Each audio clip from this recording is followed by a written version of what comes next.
My wife secretly won a $7 million jackpot and filed for divorce without mentioning a word about the winnings. I only found out when a letter from the lottery office arrived at the house I still owned. I took it straight to my lawyer. 3 weeks later, she was blowing up my phone, begging to settle before the judge finalized anything. Sometimes life hands you the weirdest plot twists when you least expect them. For 15 years, I thought I had a pretty decent marriage with Laura. Not perfect, whose is? But solid.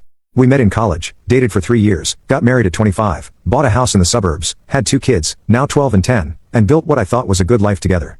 I worked as an electrical engineer, and Laura was an elementary school teacher. We weren't rich, but we were comfortable. Then last year, things started to change. Laura became distant, irritable, glued to her phone. Classic signs, right? I tried talking to her about it several times, but she always brushed me off, saying she was just stressed about work. I suggested counseling. She refused. I tried date nights. She was too tired. In January, she dropped the bomb. She wanted a divorce. No explanation beyond I'm not happy anymore and we've grown apart. I was blindsided, devastated. I begged her to reconsider, to try counseling, anything. She refused, saying her mind was made up. What could I do? You can't force someone to stay married to you.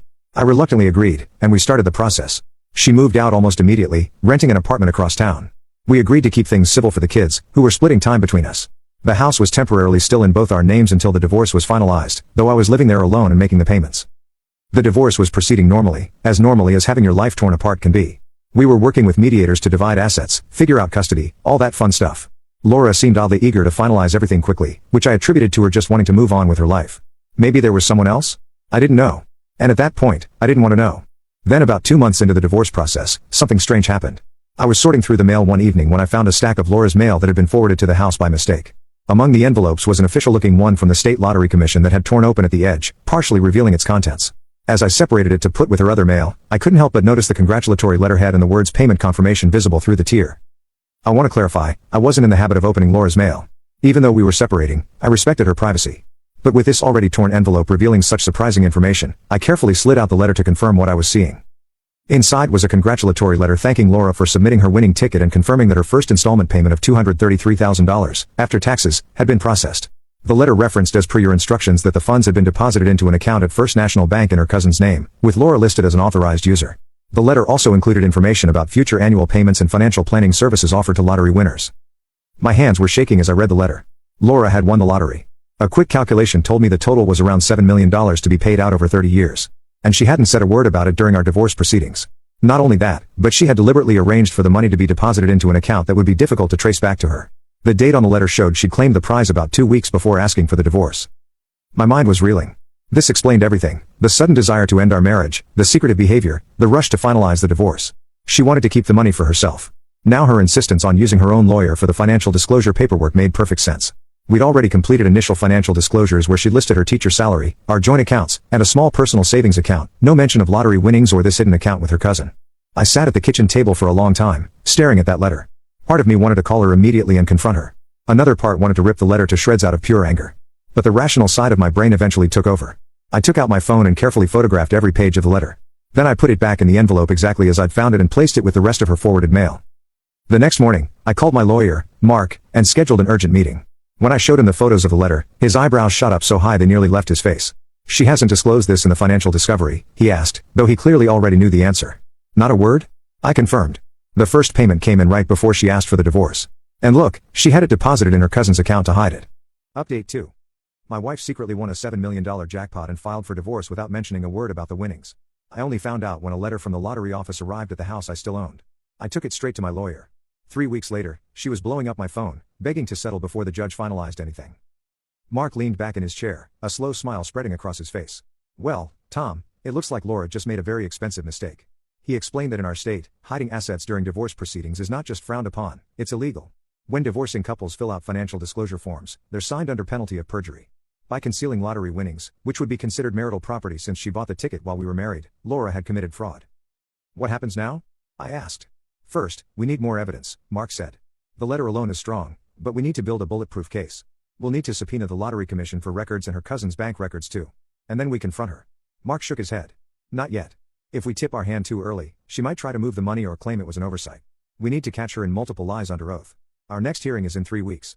She'll be required to testify under oath about financial disclosures again.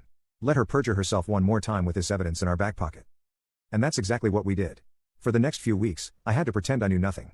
Every time I saw Laura during kid handoffs, every text about divorce details, I had to act normal while knowing she was trying to cheat me out of millions. It was one of the hardest things I've ever done. Meanwhile, Mark was building our case. He subpoenaed the lottery commission for records of Laura's win. He documented every financial disclosure she'd signed without mentioning the winnings. He prepared a motion for the judge. About 3 weeks after finding the letter, we had our day in court. Laura and her lawyer were there, thinking it was just another routine hearing. The look on her face when Mark presented the evidence to the judge is something I'll never forget. Pure shock, followed by the dawning realization that she'd been caught. Her lawyer, blindsided, asked for a recess. The judge, clearly annoyed, granted 30 minutes. I watched from across the courtroom as the lawyer pulled Laura into a conference room, both of them gesturing wildly. When court resumed, Laura's lawyer attempted damage control, claiming it was an oversight and offering to amend the financial disclosures. The judge wasn't buying it. "Mrs. Harmon," he said, peering at Laura over his glasses, "are you seriously expecting this court to believe that you forgot about winning $7 million and then coincidentally arranged for payment to be deposited into your cousin's account rather than your own?" Laura stammered something about being overwhelmed by the divorce process. The judge cut her off.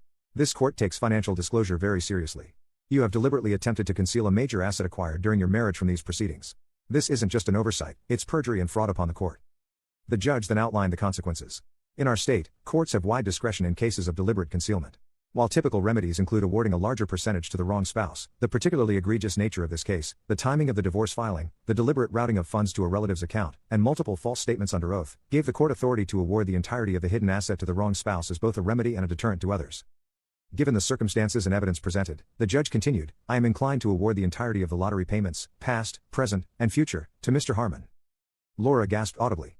Her lawyer started arguing immediately, but the judge held up his hand. "I'm not making a final ruling today. I'll give you 2 weeks to present any mitigating arguments before issuing my decision. But Mrs. Harmon, I strongly suggest you prepare yourself for the possibility of losing these funds entirely." As we left the courtroom, Laura wouldn't even look at me. Her lawyer hustled her out quickly, probably to avoid any confrontation. I felt oddly calm as Mark clapped me on the shoulder and said, "Well played." That evening, the call started. First from Laura's lawyer, suggesting we talk about a reasonable settlement. I directed him to Mark. Then from Laura herself. "How could you do this to me?" she demanded when I finally answered. "How could I do what? Tell the truth? You're the one who hid $7 million. I was going to tell you eventually," she claimed. "I just needed time to figure things out." "Is that why you signed multiple legal documents saying you disclosed all assets, because you were planning to tell me eventually?" Final update. My wife secretly won a $7 million jackpot and filed for divorce without mentioning a word about the winnings. I only found out when a letter from the lottery office arrived at the house I still owned. I took it straight to my lawyer. 3 weeks later, she was blowing up my phone, begging to settle before the judge finalized anything. She switched tactics. "Think about the kids. That money could secure their future." Funny, I am thinking about the kids. I'm thinking about how their mother was willing to rob their father of his fair share. What kind of example does that set? The calls and texts continued for days. Angry accusations gave way to tearful pleas, then to settlement offers. First she offered me 30% of the winnings, then 40%, then 50%. "It's not about the percentage anymore," I told her during what would be our final conversation on the matter. "It's about the fact that you tried to cheat me, and now there are legal consequences. This is between you and the judge now." 2 weeks later, we were back in court. The judge had reviewed everything, including Laura's lawyer's desperate arguments about her contributions to the marriage and the needs of the children, as if I wouldn't provide for my own kids. In light of Mrs. Harmon's deliberate and calculated attempt to conceal this asset, the judge announced, and considering the timing of her divorce filing in relation to the lottery win, the court finds that the entire lottery prize is awarded to Mr. Harmon. Laura broke down crying. Her lawyer immediately stated they would appeal. The judge acknowledged their right to do so but didn't seem concerned about the outcome being overturned. As we left the courtroom, Mark explained that appeals in cases like this rarely succeed. The law is clear, and courts take a hard line on hidden assets precisely to discourage this kind of behavior. "What happens now?" I asked. "Now the Lottery Commission gets notified of the court's decision. They'll need to update their payment records, which can take a few months given the bureaucracy involved. Your cousin's bank account will be frozen pending investigation into potential fraud charges, and Laura will have to transfer the first payment she already received, plus interest. It's been 10 months since that ruling. The appeals process dragged on for quite a while, but 3 weeks ago, the appeals court upheld the original decision. During that time, the second and third annual payments were held in an escrow account pending the final ruling. Now that the appeal has been resolved, those funds have been released to me, and future payments will come directly to my account." Laura has had to downsize significantly. She moved from her nice apartment to a much smaller one, had to sell her new car, yes, she'd already upgraded her lifestyle, and generally got a harsh reality check. I've heard through mutual friends that she's bitter and blames me for ruining her life, as if I was the one who bought a lottery ticket, hid the winnings, and committed perjury. The kids, thankfully, don't know the full story. They know their mom and I have money disagreements as part of the divorce, but I've never told them what their mother did. That's a conversation for when they're older, if ever. Right now, they need both parents, and I won't poison their relationship with their mother, no matter how tempting it might be sometimes. As for me, the money hasn't changed my life as much as you might think. I still work the same job. I still live in the same house. The biggest differences are the absence of financial stress and the knowledge that my kids' futures are secure. Oh, and I'm dating again, a woman I met at a community volunteer event who has no idea about the lottery situation. I plan to keep it that way for a while. The irony isn't lost on me. If Laura had just been honest, we would have split the winnings 50-50 in the divorce.